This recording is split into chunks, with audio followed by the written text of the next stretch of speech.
De acordo com a denúncia feita pelo Centro Nicaragüense de Direitos Humanos, a Justiça de Nicarágua retirou o direito político de 14 presos opositores. A sentença foi emitida pela juíza Nádia Tardencilha, acho que é isso, e proíbe os alvos da decisão por toda a vida de concorrerem a qualquer eleição ou exercer cargos públicos. Já são 245 opositores presos no país. Eu vou continuar lendo e vou abrir para a gente discutir, mas é algo que dói o estômago quando a gente lê. Porque é um regime totalmente inacreditável, para não falar outra palavra. Eu vou até recolher isso, porque me dá embrulho de ler isso aqui, na verdade. Ainda essa semana, o governo da Nicarágua condenou o padre Oscar Danilo Benavides Dávila a 10 anos de prisão. Segundo a acusação, Oscar cometeu crimes de conspiração e propagação de notícias falsas. O padre é conhecido por ser oposição ao governo e já tinha sido detido no ano passado. Para a defesa do padre, ele só deu sua opinião nas redes sociais. Ele é o 9º padre a ser preso no país acusado de conspiração. Vou continuar lendo, porque tem mais ainda. Acreditem se quiser, tá? E olhem só essa proximidade de Lula com os ditadores. Está desagradando e muito. O embaixador da União Europeia no Brasil, Inácio Yabanez, compartilhou nas redes sociais um artigo jornalístico em que critica a postura de Lula em relação aos regimes autoritários de Cuba, Venezuela e Nicarágua. No texto publicado da Folha de São Paulo, o colunista Demétrio Magnelli citou as declarações do presidente do Brasil na cúpula da CELAC, que acontece na Argentina, e argumenta que Lula, entre aspas, celebrou a democracia com uma face enquanto celebrava seus ditadores de estimação com a outra, fecho aspas. O embaixador da União Europeia destacou no seu Twitter trecho sobre isso, abre aspas. O tempo passa na janela e só Carolina não viu, fecha aspas. Em referência à música de Chico Buarque. Cara, eu li aqui 3 textos para a gente falar desse absurdo da Nicarágua. Eu quero começar com você, Dani, que conhece bem esse regime que faz parte da Nicarágua. Bom, Rodolfo, a situação lá na Nicarágua, ela é muito grave. Tem um economista que é daquele país, que eu acho que ele definiu muito bem o que é o regime da Nicarágua hoje, tá? Ele coloca o seguinte termo, né? Lá se vive uma mafiocracia totalitária. E o porquê que ele colocou mafiocracia totalitária? Porque ele está, sim, fazendo uma relação direta, tá, com o funcionamento de máfias e crime organizado. O que isso quer dizer?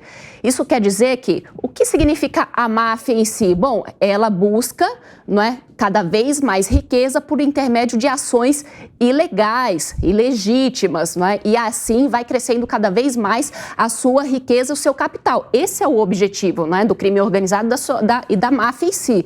Não existe outro. Aí ele traz esse conceito, né, da mafiocracia, porque o regime, né, do Daniel Ortega hoje, né, e já faz alguns anos, na verdade, funciona dessa forma, busca se enriquecer a própria família e enriquecer os seus aliados a partir de várias ações ilegais, né, que ele realiza dentro do país, e não só isso, né? Aí vem o totalitário. O porquê do totalitário? Porque é o controle da vida de todas as pessoas e em todas as instâncias. Não foge nada do poder do Daniel Ortega. O que isso quer dizer? Até em pequenas prefeituras, todas as prefeituras foram lotadas ali apenas por apoiadores do Daniel Ortega, não sobrou absolutamente nada. Qualquer indício de oposição, ele já retira de qualquer forma, seja partidos políticos, universidades, em qualquer canto existe espionagem para verificar se tem um opositor. Pessoas, exatamente, se tem um opositor. Aí vem essa questão da cassação dos direitos políticos, porque é para matar de vez qualquer tipo de possibilidade de ter alguma candidatura ou algo que possa vingar. Agora, muitas pessoas se perguntam, né, o porquê da religião, por que os padres estão sendo, né, também atacados dessa forma. Lá em 2018, quando ocorreu grandes protestos no país, a Igreja Católica ali naquele país se colocou com uma espécie de intermediário, não vou colocar intermediário, mas tentou dialogar para ver se conseguia resultados para destensionar tentou ser um elo de ligação. Exatamente, né? Mas não conseguiu, não obteve sucesso. A partir daí se colocou como oposição junto da sociedade que estava buscando ali não só mais questões sociais, porque já fugiu de qualquer limite aceitável, né? Agora é lutando contra efetivamente uma ditadura totalitária. Ô, Dani, sabe o que eu acho mais um ponto interessante quando eu fui... Eu olhei aqui, ela veio... Desculpa. Fui cobrir o silêncio com uma ideia que estava aqui na cabeça. Pelo que eu estava sentindo, assim, você me fala se faz sentido ou não. Primeiro que a história de Ortega é que ele derrubou um regime que já era totalitário, de direita, até me lembrou um pouco Cuba, né? E ele virou realmente um herói ali, principalmente para os progressistas da América Latina como um todo. E só que esse governo agora, ele voltou como presidente desde 2007, se eu não me engano, e ele começou a ter um ar muito mais agressivo, aí ele virou de fato um ditador. E isso é bom para a gente abrir os olhos, porque sempre que aparece, na política brasileira a gente tem muita mania disso, abraçar uma pessoa como se fosse a salvadora da pátria. Só que aquilo começa a dar muito poder para a pessoa e a gente não sabe de fato quais são as intenções daquela pessoa ou quais podem ser as intenções daquela pessoa. E aí, no caso específico de Ortega, houve essa perseguição religiosa absurda. E houve também, aquilo se espalhou de uma forma no judiciário, porque para conseguir... De que ano você está falando? Só para a gente fazer um storytelling aqui do Daniel Ortega. Então não houve, está acontecendo, Está acontecendo. Isso, falei no tempo errado. Está acontecendo, isso se emendrou no judiciário de uma forma extremamente preocupante que volta ao nosso tema 1. Que eu falei que eu achei que Lula foi preso de... puramente política a decisão e acho que Bolsonaro pode sofrer consequências puramente políticas, mas está política dentro do judiciário. Então essa é uma preocupação imensa que a gente tem que ter, porque às vezes você pode falar, você está sendo muito preocupada aí, porque parece que o judiciário está politizado ou não. Alarmista, exatamente, essa palavra. Mas não começa com pequenas ações, como aconteceu nesse caso. Eu não acho que o Brasil vai virar uma ditadura nesse nível. Acho que as nossas instituições são muito firmes, rígidas. Mas a gente tem que ficar de olho e tem que falar que sim. Você discorda? Eu discordo não, eu fico com... Eu vou passar para eles dois aqui agora para falar e ver se vocês concordam comigo, porque quantos presos mesmo nós temos nesse momento por causa do dia 8 de janeiro? Sem ter acesso sem ter acesso a tudo. Então, assim, são 14 presos opositores. Ou seja, vamos esquecer os presos aqui. Eu vou começar com o Negão, porque eu sei que daqui vai vir uma aula, tá bom? Uma aula. Eu sei, então aqui a gente divide a opinião.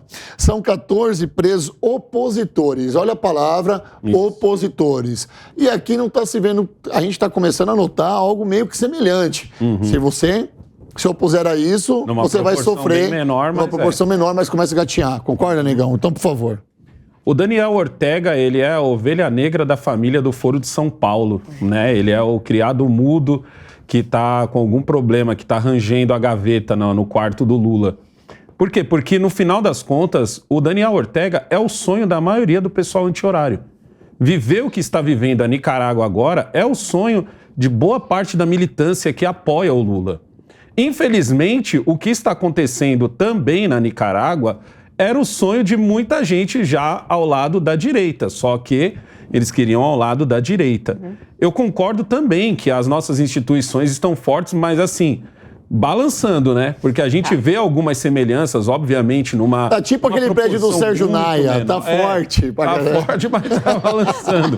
Lógico que numa proporção muito menor. Eu também não acredito que isso possa acontecer um dia aqui no Brasil, mas eu acredito que a gente possa chegar num estado de cala-boca.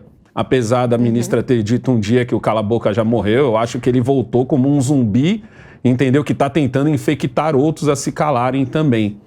O Daniel Ortega, ele está fazendo exatamente o que a oposição gostaria que estivesse sendo feito nesse exato momento, não só com as pessoas do dia 8, mas com qualquer um que fale mal do ex-presidente. É só você ver o que está acontecendo com a Jovem Pan. A Jovem Pan tem 80 anos, se não me engano, tem 2 ou 3 anos só como TV. E olha a perseguição que a Jovem Pan está sofrendo. Tem um grupo chamado Sleeping Giants, que hoje já todo mundo já deve conhecer, antes só a internet conhecia. Ela vai de marca em marca, entendeu? Marcando as marcas e tal, e meio que pressionando as marcas para tirarem o seu patrocínio da Jovem Pan. Não é só com a Jovem Pan, isso acontece também com outros influenciadores. Dane-se se tem gente trabalhando aqui na Jovem Pan. Dane-se se você tem aqui uma gama de funcionários enorme. Dane-se. O importante é que eles estão fazendo isso pela democracia. Como acontece aqui no texto, aqui, ó. Tem uma parte que fala aqui que é quase pelo Estado Democrático de Direito, mas eles usam outra palavra aqui, que eles estão atentando... Me ajuda aqui, ó, que tem uma parte aqui que você leu. Eles estão conspirando. Eles estão conspirando. Hoje está acontecendo mais ou menos isso. Óbvio que numa forma bem menor, a gente não pode também dizer que acontece. Esses dias eu vi um trecho de um podcast, me perdoa porque eu não vou poder te dar o crédito a você, porque eu não conhecia você, eu não sei o seu nome, mas ele disse uma coisa muito interessante, que a pergunta foi: você acha que o Brasil corre o risco de virar uma Venezuela ou corre o risco de virar uma Argentina? E o rapaz estava sendo entrevistado e ele disse assim: eu duvido muito por causa do centrão. Porque diferente dos outros países, nós temos um centrão. E esse centrão, ele é como se fosse um parasita que não quer matar o hospedeiro. Entendeu? Então, tipo assim, a gente nunca vai chegar nesse extremo. Eu não consigo lembrar o nome dele, é uma pena não poder dar o crédito, entendeu? Então, é triste, muito triste o que está acontecendo na Nicarágua. Eu acredito que não chegue aqui, mas eu também não vou falar para vocês assim que a nossa esquerda não tem a vontade de que a gente vire uma Nicarágua. Só que, infelizmente ou felizmente, temos um centrão que não quer largar, não quer que o hospedeiro morra. Como que é, Deise, como que deve ser viver na Nicarágua com os padres sendo presos na intenção de ajudar? Porque você já viu um padre que não tem intenção de ajudar? Não respondam. Por favor. Então, eu sempre gosto de voltar um pouco para trás para entender as motivações das pessoas, né? Então, vamos fazer algumas comparações, assim, e aí as pessoas que estiverem nos assistindo tirem suas conclusões. Mas o Ortega, ele foi um importante líder revolucionário, ele foi um guerrilheiro de esquerda na Nicarágua, né? E ele ajudou na Revolução Sandinista de 1979 para tirar o Somoza do poder. Mas antes disso, olha tem uma frase na ciência política que eu acho maravilhosa, que acho que é do Karl Marx, atribuída a Engels, que ele fala assim: a história se repete primeiro como tragédia, depois como farsa, né? O Ortega, durante a juventude dele, ele era um filho de sapateiro e ele assaltou uma vez um banco para conseguir dinheiro para promover as suas revoluções, né? Suas pequenas revoluções que depois ficaram grandes, né? Mas ele foi um importante líder sandinista, um líder de esquerda, um guerrilheiro de esquerda. E depois ele assumiu o governo da Nicarágua, voltou em 2006, mas propondo uma reforma diferente. Aí olha como a história começa a se cruzar, né? Já se cruzou, se alguém entendeu aqui. Mas em 2006 ele vem com uma proposta totalmente diferente na campanha presidencial, né? Ele ressurge na política da Nicarágua e ele diz que vai fazer tudo diferente, que agora Cristo é o herói dele. Ele substitui as bandeiras pretas e vermelhas sandinistas por rosas, que foi uma ideia da esposa dele, né? Bandeiras rosas, dizendo que ele vai pregar a paz e o amor na Nicarágua. E que ele vai pedir a ajuda dos Estados Unidos, né? E aí o resto é história, uma história mais recente, a gente conhece. Ele fez uma perseguição, como as gurias e o Negão mencionaram aqui, fez uma perseguição à Igreja Católica, faz ainda. Ele foi colocando as suas entranhas no judiciário, o judiciário hoje está completamente refém dele, foi aprovando leis a seu favor para ele ir se perpetuando no poder, mas o mais louco nisso tudo é que quando o Ortega foi eleito, o PT inclusive emitiu uma nota no site deles, né, Dani? Uma nota de comemoração pela eleição do Ortega, que logo depois eles excluíram do site, acho que já percebendo o que tinha acontecido. E a gente tem que lembrar que quando o Fidel Castro morreu, o Lula disse que tinha perdido um grande irmão, um irmão mais velho. Então, esses flertes com essa esquerda autoritária é uma coisa que o PT precisa rever, sim. E aí eu acho que entra o perigo, essa simpatia com esses extremismos, né, do ponto A e do ponto B, mas essa é uma relação muito intrínseca da esquerda com essa esquerda da Nicarágua. Claro. Vou pegar o seu ponto aqui. Acho que sensacional, Daisy, né? Quando a gente vai na história. Assim. Com certeza. Porque ela trouxe, né, relembrando alguns pontos aqui, quando o PT comemorou a vitória, depois retirou. Olha, com todas as pessoas com quem eu tive a oportunidade de conversar, que vieram de países hoje em dia tem ditaduras, todas elas me falam o seguinte: Dani, nós nunca imaginávamos que isso ia acontecer no nosso país. Jamais que hoje em dia que a gente veria uma coisa dessas. Portanto, é algo que vai acontecendo e a pessoa não percebe. Tanto que tem até algumas pessoas que falam lá na Nicarágua, olha, a gente achava no início que o Daniel Ortega, ele estava ali do poder pelo poder, tá? Porque ele gosta do poder, mas não. Foi ao longo do tempo foi se mostrando uma situação ainda mais grave. E me preocupa, sim, o governo brasileiro não lançar nenhuma nota de repúdio contra o que está acontecendo. Não é? Nós entramos lá no site do Itamaraty, nós não vemos nem qual foi exatamente as reuniões de forma transparente que o próprio presidente foi fazer lá nos Estados Unidos. Não tem nenhuma nota saindo ali no site do Itamaraty com relação ao que está acontecendo na Nicarágua. Ou seja, nós estamos vendo um certo estrangulamento ali do Itamaraty para se conter e não atuar como deveria atuar. Sensacional, Sabe Dani. que tem uma história interessante disso também, quando a Deise comentou aqui do Lula em relação a essas ditaduras. Um depoimento pessoal, quando eu fui para Cuba, eu quis ir para entender e sentir o que o povo de lá sentia, né? Eu cheguei, eu fui visitar o principal hotel lá de Cuba, o Hotel Nacional, e tinha fotos de Fidel com os principais ditadores de esquerda do mundo. E de Lula. E a única pessoa, o único governante que tinha 2 fotos era Lula. Então, ditadores de esquerda e Lula tinha 2 fotos. Então, aquilo me tocou de uma forma imensa e diferente dos outros países. É como ele é enxergado lá fora, como as pessoas veem o Lula lá fora, né? E o Lula tem algo que até por países de direita ele é abraçado. Então ele tem essa capacidade de falar com todos, mas ele acena muito para esses ditadores de esquerda que até conversando com meus amigos de esquerda falam realmente é um erro, porque ele não pode entrar nisso, né? Acaba danificando a nossa imagem. Então é importante a gente falar que Lula assim parece que deve algo, né, para eles. Olha, eu deixei vocês falarem aqui, ficou na minha cabeça martelando uma historinha muito legal também de um cara chamado Paulo de Tarso. Acho que todo mundo conhece a história de Paulo. E Paulo, ele andava no Novo Testamento abrindo igrejas, a grosso modo, né? E chegou um momento que ele parou em Corintos. Tanto é que tem na Bíblia lá, 1 Coríntios, 2 Coríntios, essas coisas. E o povo se gabava ali, porque acontecia guerras em outros lugares. Em Corintos, não. Corintos ele viu como querer, tá tudo bem. Tipo o Brasil.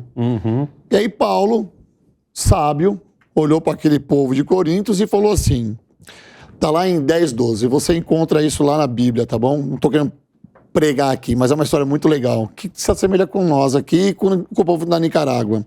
Ele fala, aquele que está de pé, cuide-se para que não caia. Faz todo sentido para mim quando eu olho para essa ditadura que acontece na Nicarágua e a gente acha que nunca vai acontecer com a gente. Então nós, povo brasileiro, que estamos de pé, devemos nos cuidar para a gente não cair. O texto da democracia é eterna vigilância, né? Com certeza. A democracia é uma eterna vigilância. Perfeito. Pode falar, Dani. O embaixador, não é, da União Europeia que chegou a fazer aquele tweet com o artigo do Demetrio Manioli, acho que não me lembro agora exatamente o sobrenome dele, mas ele colocou, não é, esse tweet numa forma de crítica ao governo federal. Depois ele retirou o tweet, não é, pediu desculpas, aceitando as críticas que estavam sendo feitas lá pela Câmara, pelo Partido dos Trabalhadores na Câmara dos Deputados, não é, por ter feito essa colocação em forma de crítica, não é? Por que ele fez isso? Na verdade, é porque ele está em um posto diplomático. Teoricamente, ele não deveria fazer esse tipo de ação dentro do Twitter dele. Mas o que é interessante, não é? Por mais que ele tenha pedido desculpas, por mais que ele fale que não foi a intenção dele criticar o governo brasileiro, nós sabemos, pelo menos em relações internacionais, a gente estuda muito hoje a diplomacia digital. Então, tudo que se coloca nas redes sociais, pelos embaixadores, por ministros ou por qualquer funcionário de governo, isso tem como objetivo dar recados e também pressionar de alguma forma para que determinadas ações sejam tomadas. O embaixador pediu desculpas, mas a gente sabe qual foi o recado, não é? Que a democracia ela deve ser respeitada, não só dentro do nosso país, mas em todo o mundo.